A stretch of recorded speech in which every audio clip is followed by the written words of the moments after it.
Hi, my name is Natalie McKnight, and here's my video presentation for Module 10.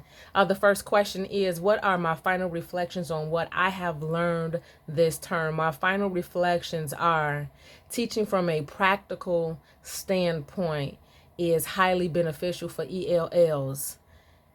I did not have that in mind in the beginning. I overthought the process of what was necessary to teach ELLs, what would be beneficial, the different things that I would need. But once I learned about having dual language wall cards or flashcards or just labeled items in L1 and L2, that is the most practical approach because it is something you can hang on the wall. The children can reference it, and that can help them gain acquisition. It can help them with the phonemes and recognize the graphemes. That is the most practical approach, in my opinion.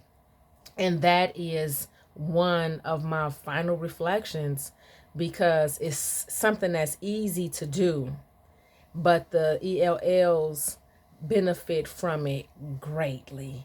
And adding to that, including different techniques and building upon the practical steps that can be taken, just add more. So there are building blocks to teaching ELLs and helping them in the pursuit of acquisition. What was my favorite assignment that I completed in this course that I am most proud of? I am most proud of the assignment where I learned about the Socratic Circle because it is something that is practical. It is something that is necessary, especially for the climate that we live in. The Socratic Circle is a circle of students sitting in a chair individually to discuss respectfully controversial issues, especially if you have a middle school group, even down to 5th grade, even 4th grade. We never know what students may be facing. The Socratic Circle is a chance to educate your students and set them up for fruitful discussion of controversial issues. This helps students get things off their chest, say things in a safe place, with the presence of the teacher as a mediator and providing the proper information so they can be fully educated on the content and the subject that they will be speaking about. It is highly beneficial.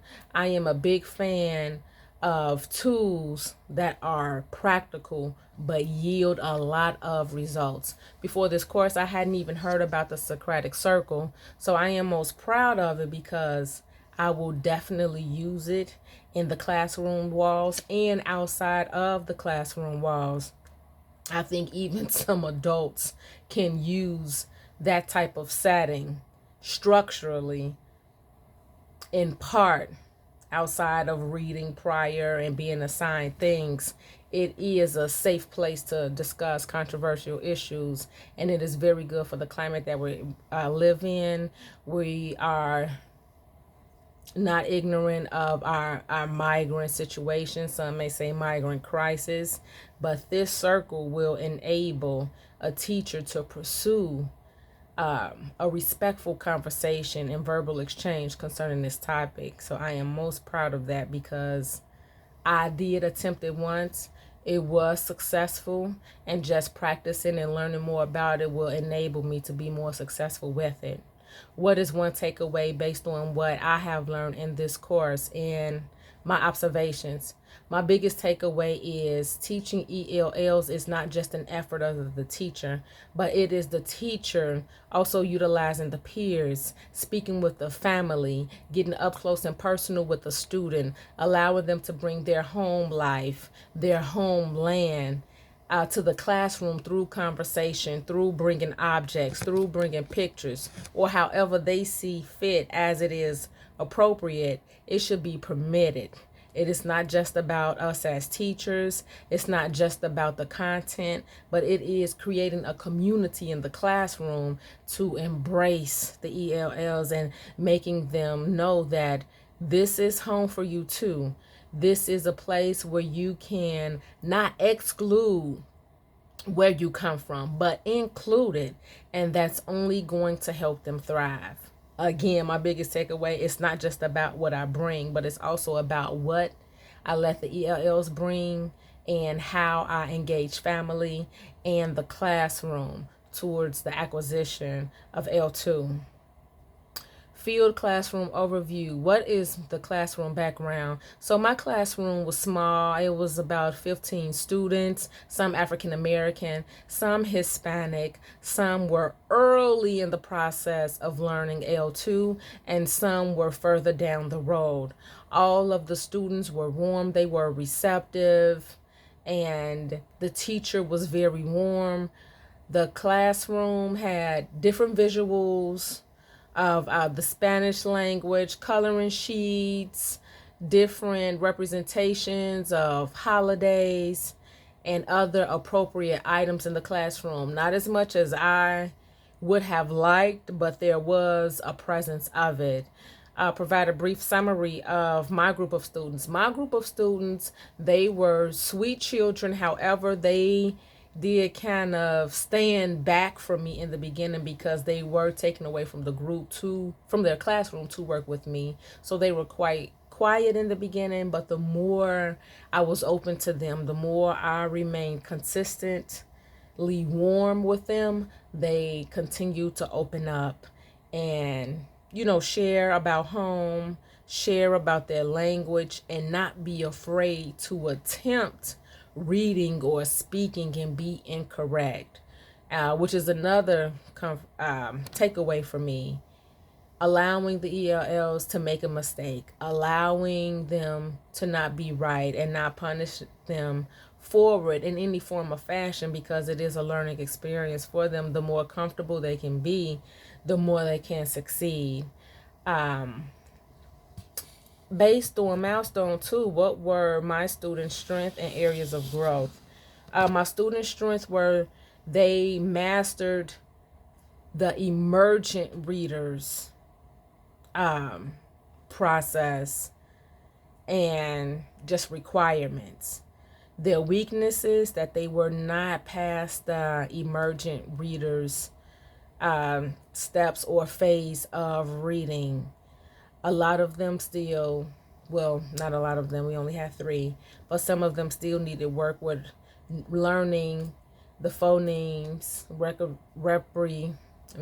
recognizing graphemes. A lot of the items on the checklist that I had were not mastered or even close in the second tier. And so there was a lot of weakness with recognizing different letters printed in the book and different words, which was on the list that I had. They were definitely emergent readers, sounding out some things but not completing words as of yet. What strategies did I include in my lesson and why? I definitely used visuals with dual language labels of different items. I also use worksheets that were created for ELL learners. Everything I used was for ELL learners. That was already made up, things that were pre-printed.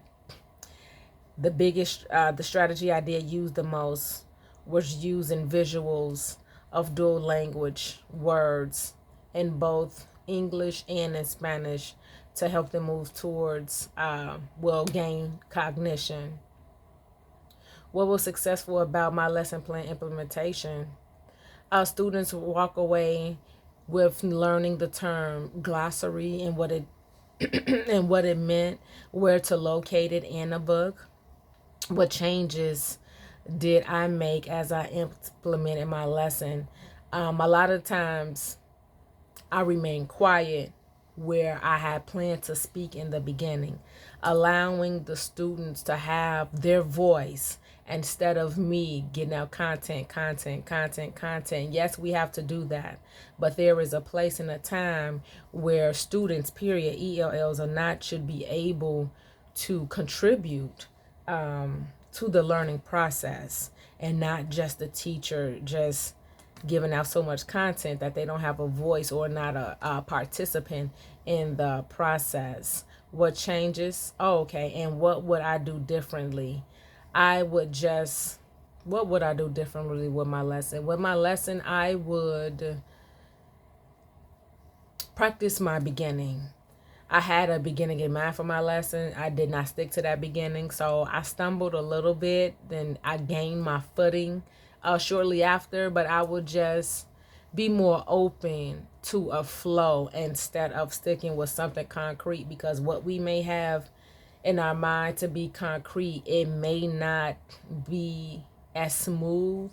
Well, my experience, it wasn't as smooth as I thought in the beginning, but like I said, I gained my footing after I realized the way the lesson was going. I took a step back, and then I re-entered to ensure a smoother process. So I would just be more open and flexible for a different beginning than what I planned for the lesson.